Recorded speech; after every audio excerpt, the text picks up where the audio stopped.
I've always been a big fan of working smarter, not harder. So when I worked in-house at Baby Gap, my colleagues and I had access to thousands and thousands of designs that had either been created in-house or purchased over the years. And I became very well acquainted with the archive room because 9 times out of 10, what I was looking to create, I could find some really great elements from other designs that were already in existence. Now that I design for myself and for multiple companies in a freelance capacity, my workday is pretty crazy, and working smarter is 10 times more important than it was back then. There are 3 main ways that I make more out of work that I've already done, and I'm going to share them with you today and hopefully motivate you to use your portfolio and your creative assets to their fullest potential.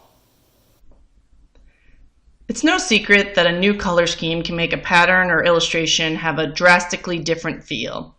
I used this technique early on in my licensing career with my Garden Bloom series, and as you can see, these colorways really change the mood of a design. Colors can be updated to be more trend forward, but they can also be updated to give a design a seasonal or a holiday vibe. Florals are one of the easiest things to update to be springy or Christmassy, but think outside the box when looking through your old designs. This candy design of mine works for Halloween, and it could work if it was recolored for Christmas as well. Do you have a forest scene print that could become springy or more autumnal?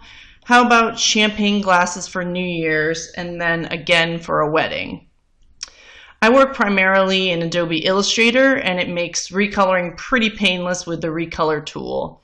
If you need a refresher on this, I have a Skillshare class, so check out the description in this video for a link to my channel.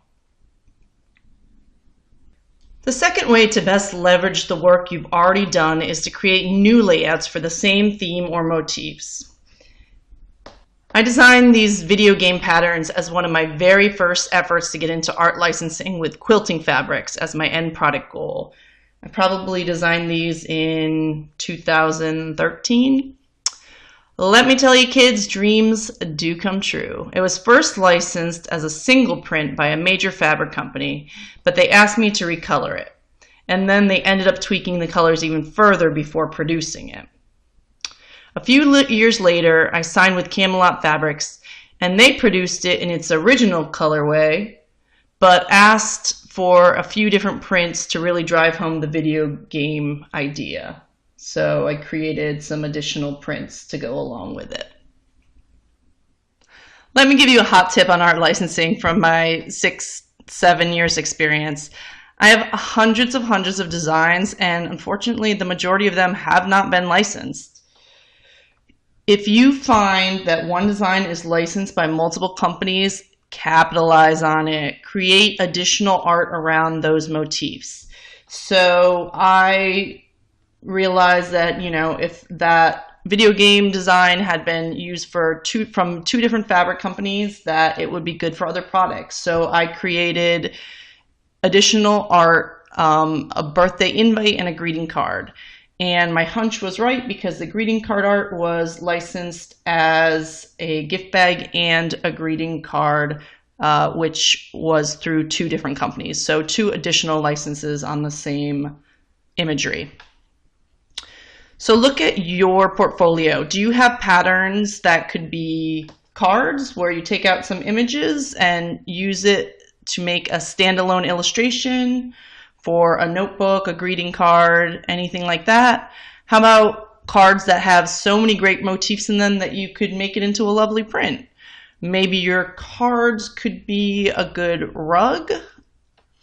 There are a lot of formats in art licensing and surface pattern, and it definitely takes time to create thoughtful and successful layouts, even if you already have a good starting point for your portfolio.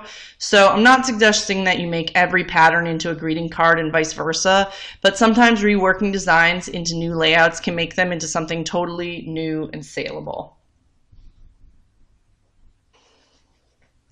The third way to best leverage work you've already done is by reusing shapes and motifs.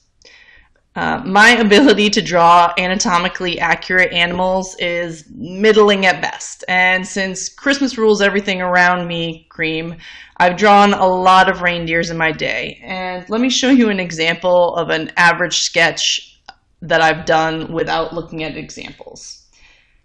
Yeah. The really sad thing is you can see I actually kind of tried with this sort of curvy thing back here, but this is what I come up with if I'm not actually looking at references. And clearly I am not anywhere near sure where legs are supposed to bend or what's happening here. Obviously, I can spend the time and look at references and draw a proper reindeer as needed, but for this particular project, all I needed was a simple outline, and I've done reindeer silhouettes in the past at least 10 times. So I head over to my trusty bridge and search for reindeer, and I see all the reindeers I've done in the past, and I may not find something that is exactly perfect, but it's often a great starting point, and I can take what I've got and revise slightly, and that is saving me the time of drawing from scratch. If you're not tagging your art in Bridge, you may remember designs that you've done that have elements you can use, and you can comb back through your files to pull awesome brushes, textures, perfect silhouettes, any other number of elements that can help you build a new design. If you're interested in getting organized with tagging your designs, head over to my Skillshare class on the subject and take a look at how easy and useful it is. I'll add the link in the description. Remember that you have to consider end use when you're employing this technique of reusing motifs. I'm mainly discussing my licensing portfolio here. So reusing work that you've created for clients in a work for hire situation is usually not allowed unless it's stated in your contract, and you would probably be aware of that if you had that very special clause. So you have to think about what you're doing when you're reusing things, but something like reusing a texture or a shape of an animal in a totally different context is usually going to be okay. I mean, there's only so many ways you can draw like a simplified Christmas tree, for example. So if you're cutting and pasting a little zigzag tree into a different design, you're probably not going to be breaching any contracts.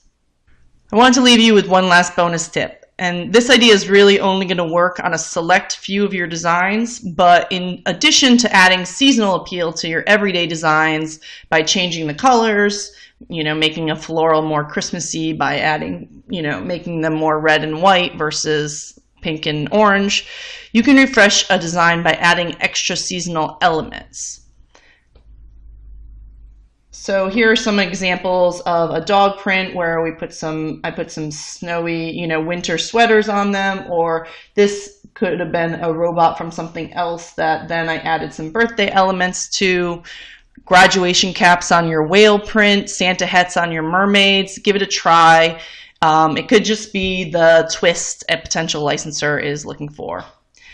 So there you have it. Take a look through your archives. You may have work that you don't love, but you can put it into a new format and it's a bestseller.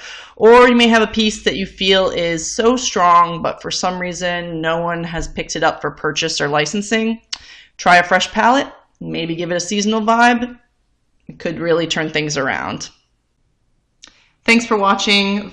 Follow me on Instagram at esilverdesign, or subscribe for my monthly surface pattern trend newsletter at elizabethsilver.com/fresh.